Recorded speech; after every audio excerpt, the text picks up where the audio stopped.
أعوذ بالله من الشيطان الرجيم بسم الله الرحمن الرحيم اللهم صل على سيدنا مولانا محمد وبارك وسلم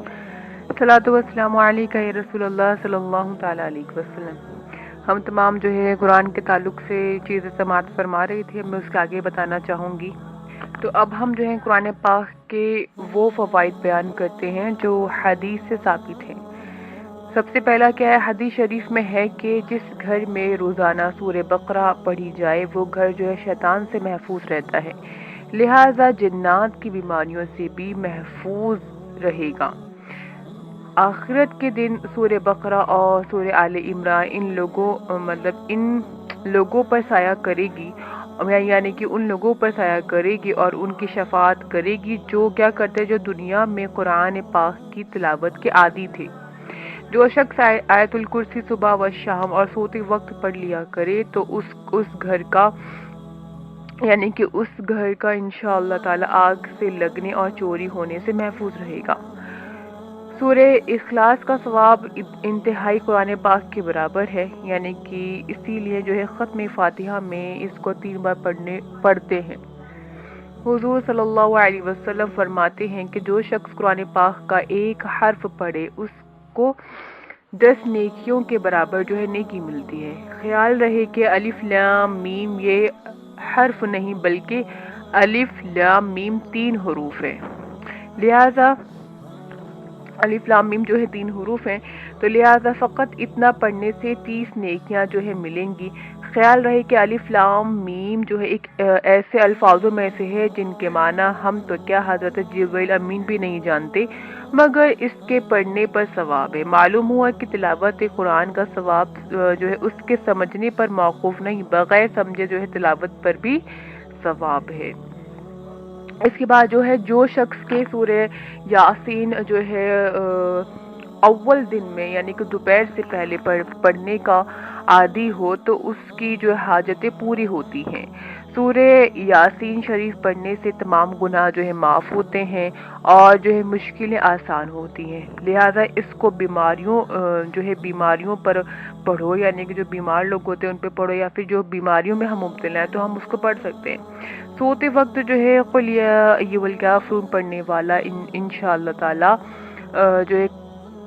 کفر سے محفوظ رہے گا، یعنی کہ اس کا خاتمہ جو ہے بالخیر ہوگا۔ سورہ فلق اور سورہ ناس پڑھنے سے آندھی اور جو اندھیری جو دور ہوتی ہے، اور اس کا جو ہے پابندی سے پڑھنے والا انشاءاللہ تعالی جو ہے جادو سے محفوظ رہے گا۔ سورہ فاتحہ جو ہے جسمانی اور روحانی بیماریوں کی دوا ہے۔ ہر صورت کے فوائد انشاءاللہ تعالی جو ہے انشاءاللہ تعالی اس سورے کے ساتھ بھی لکھے جائیں گے، یعنی کہ واضح رہے کہ قرآن کریم کے فوائد جو ہے فقط پڑھنے والے پر ہی ختم نہیں ہو جاتے بلکہ دوسرے تک بھی پہنچائے جاتے ہیں، یعنی کہ خود جو ہے وہ پہنچ جاتے ہیں۔ مثلا جہاں تک اس کی آواز پہنچے وہاں تک جو ہے ملائکہ یعنی کہ رحمت کے فرشتے ہوتے ہیں۔ چنانچہ حدیث شریف میں ہے کہ حضرت جو اسید ابن حفیظ رضی اللہ تعالیٰ عنہ جو ہے ایک شب تلاوت قرآن کر رہے تھے اور ان کے پاس ایک گھوڑا جو ہے بندھا ہوا تھا، وہ اچانک سے چیخنے لگا اور دوڑنے لگا۔ آپ جب باہر تشریف لائے اور آپ نے جو ہے نگاہ اٹھا کے دیکھا تو ایک چمکدار کوئی روشنی تھی، تو اس گھوڑا ہے نا وہ اس سے ڈر کر یہ سب حرکتیں کر رہا تھا۔ تو صبح کو آ کر آپ نے کیا کیا، بارگاہ نبوت صلی اللہ علیہ وسلم میں جو ہے واقعہ کو عرض کیا اور ارشاد ہوا کہ رحمت کے فرشتے تھے جو تمہارا قرآن پاک سننے کے لیے آئے تھے۔ تو اسی طرح جو جہاں تک اس کی آواز پہنچے وہاں تک کہ ہر ایک چیز، درخت، گھاس، جو بھی کچھ پتے پیڑ جو بھی اس ایریا میں ہے وہ سب کے سب کیا ہے اس کو جو ہے سنتے ہیں، قرآن پاک کو جو ہے سنتے ہیں۔ اور جو ہے یہ ایمان جو ہے قیامت میں انشاءاللہ تعالی، یعنی کہ جو ہم لوگوں نے ہم لوگ اگر اس طرح سے جو ہے اعمال کریں گے تو بول رہے ہیں کہ یہ جو ایمان کی جو ہے قیامت میں انشاءاللہ تعالی گواہی دیں گے۔ کیا کون؟ جو پیڑ پودے، جو درخت، پتے وغیرہ ہیں، وہ جو ہے ان تمام چیزوں کی گواہی دیں گے کہ ہاں یہ آپ کا ذکر کرتے تھے، یا رب یہ تیرا بندہ جو ہے تیرا ذکر کرتا تھا۔ تو اسی طرح جو ہے اگر تلاوت کرنے والا کچھ آیت پڑھ کر بیمار پر دم کرے تو انشاءاللہ تعالی صحت ہوگی۔ دیکھو اگر تم کسی باغ کے پاس سے گزرو تو وہاں کے جو پھولوں کی مہک جو ہے دور دور تک محسوس ہوتی ہے، اور وہ محسوس ہوتی کیسے ہے؟ وہ ہوا کے ذریعے، جیسے ہوا چلتی ہے تو وہ جو ہے آگے تک خوشبو آتی ہے اور انسان جو ہے اس سے خوش ہو جاتا ہے۔ تو آخر ایسا کیوں ہوتا؟ تو صرف اس لیے کہ وہ جو ہوا ہے، ہوا چلتی ہے، اس کی وجہ سے کیا ہوتی ہے، ہر جگہ جو ہے خوشبو جو ہے پھیل جاتی ہے۔ تو اس ہوا کی جو ہے تاثیر ہوتی ہے، اگر جو ہے جو وہاں پہ جو گزر رہا ہو انسان تو ان سب کو جو ہے خوشبو جو ہے اس کی سنائی دے گی، یعنی کہ سنگائی دے گی۔ تو جس زبان سے قرآن پاک جو ہے پڑھا جائے تو اس سے اگر لگ کر پھونک نکلے تو وہ کیوں نہ جو ہے دافع ہر بلا ہو، یعنی کہ ہر بلا کی کیوں نہ وہ ہر بلا کو وہ کیوں نہ دور کر سکتی ہے۔ تو صحابہ کرام نے جو ہے سانپ کے کانٹے جو ہوئے پر کیا کیا، سورہ فاتحہ دم کر کے علاج کیا ہے۔ تو اسی طرح جو ہے قرآن کریم کی آیتوں کو لکھ کر جو ہے تعویذ شکل میں بیمار کے ساتھ رکھا جائے تو اس سے بھی جو ہے شفا حاصل ہوتی ہے۔ جس کی آنکھ دکھتی ہے، جس کے کان کے سامنے یعنی کہ اس کی آنکھ کے سامنے ایک جو ہے سبز کپڑا باندھ دیتے ہیں اور اس سے جو ہے اس کو شفا ہوتی ہے۔ تو آنکھ میں سرما لگانے سے جو ہے نظر قائم رہتی ہے، جبکہ یہ معمولی جو ہے دوائیں کچھ دیر ہمارے ساتھ رہ کر اپنا اثر دکھا دیتی ہیں۔ تو قرآن حکیم کی آیتیں اس سے کہیں زیادہ شفا بخش ہیں، اور وہ کیوں نہ ثابت ہوں۔ تو صحابہ اکرام نے جو ہے قرآن کریم سے، قرآن شریف کی آیتوں سے بیماریوں کا بھی علاج کیا ہے، جس سے جو ہے اور جس تعویذ گنڈے سے جو ہے منع فرمایا گیا ہے، دم کرنے سے جو ہے منع فرمایا گیا، حدیث شریف میں منع فرمایا گیا، تو وہ جو ہے وہ زمانہ جہالیت کا تھا۔ اس میں کیا کرتے تھے نا، بتوں وغیرہ سے مدد مانگتے تھے، والے الفاظ لوگ استعمال کرتے تھے۔ تو قرآن پاک کی آیتوں سے ان سب کا کوئی بھی جو ہے ثبوت نہیں ہے، بلکہ منع ہی کیا گیا ہے۔ تو اسی طرح اگر قرآن پاک کی تلاوت کر کے کسی کو ثواب بخش دیا جائے تو وہ ضرور اس تک پہنچے گا۔ اگر اپنا ہم لوگ عقل کو لگا لیں تو ہمیں یہ بات جو ہے ضرور سمجھ میں آئے گی انشاءاللہ۔ تو اسی طرح جو ہے اپنے جو ہے جو ہمارے لوگ انتقال کر جاتے ہیں ان کو ثواب کو دینے کا اختیار رکھو۔ جیسے کہ اگر ہم نے کسی کو پیسے دیے، کسی غریب کو، ہم جانتے ہیں ہم اس غریب کو دیں گے تو اس کو اس پیسوں سے فائدہ ہی ہوگا، تو ویسے ہی اگر ہم نے اپنے پیسے ہم نے ان کو دیے، ویسے اگر ہم نے کچھ پڑھا اگر ہم کسی کو دیتے ہیں تو اس انسان کو ہی فائدہ اور ہمیں بھی فائدہ ہے۔ ہاں بس فرق یہ ہے کہ بس جو ہے فرق وہ جو ہے وہ یہ ہے کہ اگر مال چند جو ہے اشخاص پر تقسیم کیا جائے، یعنی کہ کافی لوگوں میں، جیسے کہ 3-4 لوگ ہیں تو بھائی ان کو بانٹ رہے ہیں، تو کیا ہوتا ہے، تو سب کے پاس جو ہے نا تھوڑا تھوڑا جو ہے ملے گا، اور دینے والے کے پاس تو کچھ بھی نہیں رہے گا۔ لیکن اگر ثواب جو ہے اگر ہم لوگ دیتے ہیں، سبھی کو ہم لوگ بولتے ہیں نا یہ ثواب ہم لوگ سبھی کو دے رہے ہیں، جب ہم دعا کرتے ہیں بخشتے ہیں تب، تو اس میں کیا ہوتا ہے، تو سب کو جو ہے پورا ثواب ملے گا اور بخشنے والے کو ان سب کے برابر ثواب ملے گا۔ جیسے کوئی عالم یا حافظ بچوں کو پڑھا رہا ہے تو بہت سارے اس نے کیا کیا، عالم اور حافظ بنا دی پڑھاتے پڑھاتے، تو کیا وہ عالم حافظ نے جب حافظ بنائے تو اپنا علم کم کیا؟ نہیں، اس کا علم اپنی جگہ پہ رہا اور اس کو ان سب کا ثواب بھی ملا، اور باقی سب بھی جو ہے اس کے علم سے عالم اور حافظ بن گئے۔ تو امید کرتی ہوں کہ آپ لوگوں کو یہ والی بات جو ہے سمجھ میں آئی ہوگی۔ اس کے بعد جو ہے بزرگان دین کی جو عادتیں تھی کہ کوئی جو ہے تلاوت قرآن پاک جو ہے ایک دن میں پورا کرتے تھے، ایک رات میں پورا کرتے تھے، کوئی مطلب 5 دن میں، کوئی 7 دن میں، اس طرح سے جو ہے سب کا الگ الگ جو ہے اختلاف ہے، سب لوگ جو ہے اپنے اپنے طریقوں سے جو ہے پورا کرتے تھے قرآن شریف۔ اور جو ہے بعض تو جو ہے نہایت ہی تیز پڑھنے کی صورت میں بھی حروف کو ان کے مخرجوں کے ساتھ جو ہے ادا بالکل صحیح طریقے سے ادا کرتے تھے، اور بعض لوگ اکثر جو ہے تیز پڑھتے تو صحیح نہیں پڑھ سکتے تھے، لہذا جو ہے تلاوت کرنے والوں کو چاہیے کہ صحیح پڑھنے کی کوشش کریں، کیونکہ ثواب جو ہے صحیح پڑھنے سے ہے، نہ کہ بہت زیادہ جلدی یا پھر تیز پڑھنے سے۔ تو حضرت ام سلمہ رضی اللہ تعالی عنہ فرماتی ہیں کہ حضور صلی اللہ علیہ وسلم اس طرح جو ہے تلاوت فرماتے تھے کہ ایک ایک جو ہے حرف صاف صاف معلوم ہوتا تھا۔ سیدنا ابن مسعود رضی اللہ تعالی عنہ ارشاد فرماتے تھے کہ قرآن کریم جب دل میں اترتا ہے تب اس میں جو ہے وہ چمکتا ہے تو اور نفع دیتا ہے۔ تلاوت کرنے والا جو ہے جس اطمینان اور سکون کے ساتھ دنیا میں تلاوت کرتا تھا اسی اطمینان کے ساتھ کیا کرے گا، تلاوت کرتا ہوا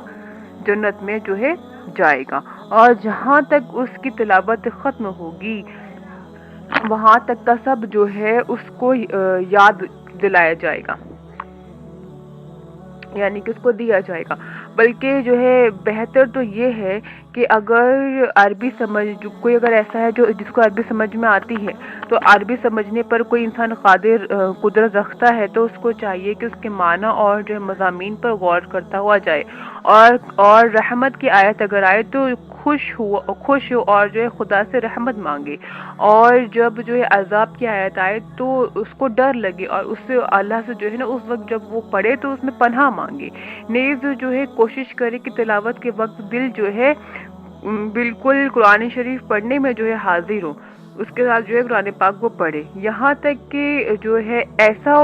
اس میں ڈوب جائے کہ آنکھوں سے آنسو جاری ہو جائیں، اور اگر نہ سمجھتا ہو یعنی کہ اس کو نہیں ہے اتنی سمجھ کہ قرآن پاک کیا لکھا ہے کیا نہیں، بس مجھے تلاوت کرنا آتی ہے، تو کم سے کم وہ یہ سوچ کر جو ہے تلاوت کرے کہ یہ وہی الفاظ ہیں جو حضور صلی اللہ علیہ وسلم نے پڑھے تھے، اور جو ہے حضور کے صحابہ کرام اور اولین اور آخر ہر کسی نے جو ہے ان کو پڑھا ہے، تو اس میں کیا ہوگا، ان الفاظ قرآن مجید میں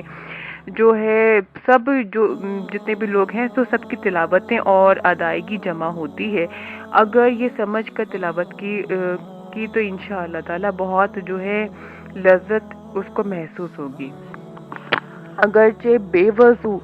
بھی قرآن پڑھنا جائز ہے، لیکن مستحب یہ ہے کہ وضو کر کے تلاوت کرے، اس میں جو ہے زیادہ ثواب ہے، اور سنت یہ ہے کہ تلاوت پاک جگہ میں ہو، مسجد میں ہو تو اور زیادہ بہتر ہے۔ یہ بھی جو ہے مستحب ہے کہ جو ہے کعبہ کی طرف منہ کر کر جو ہے سر جھکا کر اطمینان سے پڑھے، اور اگر تلاوت کرتے وقت مسواک وغیرہ سے منہ کو صاف کرے اور خوشبو بھی لگائے تو بہت ہی اچھا ہے، کیونکہ جتنا ادب زیادہ اتنا ہی جو ہے فیض زیادہ۔ تلاوت سے پہلے اعوذ باللہ اور بسم اللہ بھی پڑھے، اور تلاوت کی حالت میں جب ضرورت نہیں ہے بلا ضرورت کسی سے جو ہے بات کرنا مکروہ ہے۔ سیدنا عبداللہ ابن عمر رضی اللہ تعالی عنہ تلاوت کے دوران میں کسی سے کلام نہیں فرماتے تھے، اور اگر کلام کرنا پڑ بھی جائے تو کلام کے دوران میں قرآن شریف جو ہے بند رکھتے، اور پھر اس میں کیا کرتے، جب واپس سے پڑھتے تو پھر سے جو ہے بسم اللہ پڑھ کر شروع کرتے۔ جیسے جو جنبی ہوتے ہیں، حیض و نفاس والی جو عورتیں ہیں، عورتوں کا قرآن پاک کو چھونا بھی جائز نہیں، اگر چھونا پڑ بھی جائے تو کسی علیحدہ کپڑے سے چھوئے۔ ادب یہ ہے کہ بے وضو آدمی بھی بغیر کپڑے کے قرآن پاک کو ہاتھ نہ لگائے۔ فرق یہ ہے کہ بے وضو اپنے جو ہے کرتے کے دامن سے بھی کیا کرے، پکڑ سکتا ہے، اور وہ لوگ علیحدہ کپڑے سے پکڑے، یہ مرد اور عورت کے بارے میں بتا رہے ہیں۔ اور بہتر یہ ہے کہ جس دن قرآن پاک ختم کرے اس دن اپنے گھر والوں اور دوستوں کو جمع کر کے کیا کرے، سیدنا حضرت انس رضی اللہ تعالی عنہ قرآن کے ختم کے وقت اپنے اہل جو سب کو جمع فرماتے اور جو ہے دعا کرتے تھے۔ حضرت جو ہے مجاہد فرماتے ہیں کہ اس وقت رحمت الہی نازل ہوتی ہے۔ حدیث شریف میں آیا ہے کہ اس وقت جو ہے دعا قبول ہوتی ہے۔ بعض روایتیں میں ہے کہ جو قرآن پاک پڑھ کر حق تعالیٰ کے حمد کرے اور درود شریف پڑھے اور اپنے گناہوں کی معافی مانگے تو رحمت الہی اس کی تلاش کرتی ہے۔ سبحان اللہ۔ تلاوت کرنے والے کو چاہیے کہ قرآن پاک ختم کرتے ہی دوسری بار اس کو شروع کرے، یعنی کہ سورہ فاتحہ پڑھ کر سورہ بقرہ جو ہے مفلحون تک پڑھے، پھر جو ہے دعا مانگے۔ مسئلہ جیسے کہ حافظ جو ہے تراویح میں جب قرآن پاک پڑھے تو ایک بار کسی نہ کسی جگہ جو ہے بسم اللہ شریف بلند آواز سے ضرور پڑھیں، کیونکہ یہ بھی کیا ہے قرآن پاک کی آیت ہے۔ اور مستحب یہ ہے کہ ہر نمازی نماز میں جب کوئی سورہ شروع کرے تو آہستہ سے بسم اللہ پڑھ لیا کرے، سوائے جو ہے سورہ توبہ کے۔ تو یہ انشاءاللہ تعالیٰ آپ لوگوں کی کوشش کرتے ہوئے کہ سمجھ میں آیا ہوگا۔ اس کے بعد جو ہے کہ قرآن پاک کا جو ہے چھوٹی چھوٹی کتابوں میں بنانا یا پھر اس طرح سے بنانا کہ ان کے الفاظ جو سمجھ میں نہیں آ رہا تو کیا ہے وہ مکروہ ہے۔ چاہیے اب مطلب ہم تمام کو چاہیے کہ یہ جو ہے بڑی جو ہے پیجوں میں جو ہے چھاپا جائے، بنایا جائے، حروف جو ہے خوب کھلے کھلے اس کے جو ہے نظر آنے لگے، اور آیتوں پر اور منزلوں پر جو ہے خوب اچھے سے جو ہے نظر ٹھہرنے لگے۔ یہ کیا ہے مستحب ہے، کیونکہ اس میں جو قرآن پاک کی عظمت کا جو ہے اظہار ہے۔ قرآن پاک اتنی جلدی پڑھنا کہ جس سے جو ہے یہی نہیں سمجھ میں آ رہا ہے کہ لکھا کیا ہے وہاں پہ، ہم کچھ پڑھ رہے ہیں اور یہی سمجھ میں نہ آئے، یعنی کہ حروف کی ادائیگی جو ہے پوری طرح سے جو ہو ہی نہیں سکتی، تو یہ بہت برا ہے، سخت برا ہے۔ حافظوں کو اس کا بہت لحاظ رکھنا چاہیے۔ جس جگہ سب لوگ اپنے جو ہے کاروبار میں مشغول ہوں، کچھ نہ کچھ کام کر رہے ہوں، تو وہاں قرآن پاک بلند آواز سے پڑھنا منع ہے۔ یا تو جو ہے تنہائی میں بلند آواز سے پڑھنا وہاں، یا پھر وہاں کے کم سے کم ایک آدمی جو ہے وہاں پہ سننے والا ہو، کیونکہ اس کا سننا فرض کفایہ ہے۔ اس کے بعد جو ہے چند شخصوں کا ایک ہی وقت میں قرآن پاک بلند آواز سے جو ہے تلاوت کرنا منع ہے۔ یا تو ایک پڑھے باقی سب سنیں، یا پھر سب جو ہے آہستہ آہستہ اس کو پڑھیں۔ اور اس کے بعد جو ہے قرآن پاک کو خلاف ترتیب الٹا پڑھنا ممنوع ہے۔ ہاں اگر جو ہے خارج نماز درمیان میں ٹھہرتا جائے جس سے الگ الگ جو ہے قرأتیں معلوم ہو تو کوئی جو ہے حرج نہیں ہے، اور ترتیب کے مطابق جگہ جگہ سے آیتوں کا پڑھنا جائز ہے، جیسا کہ ہم لوگ فاتحہ وغیرہ میں کرتے ہیں۔ اس بات کا خاص خیال رکھنا ہے جیسے کہ سب کو ایک ساتھ قرآن پاک ایک ساتھ اور تیز آواز میں نہیں پڑھنا ہے، منع ہے۔ لیکن ابھی مدرسے وغیرہ میں کیا ہے وہ مجبوری ہے،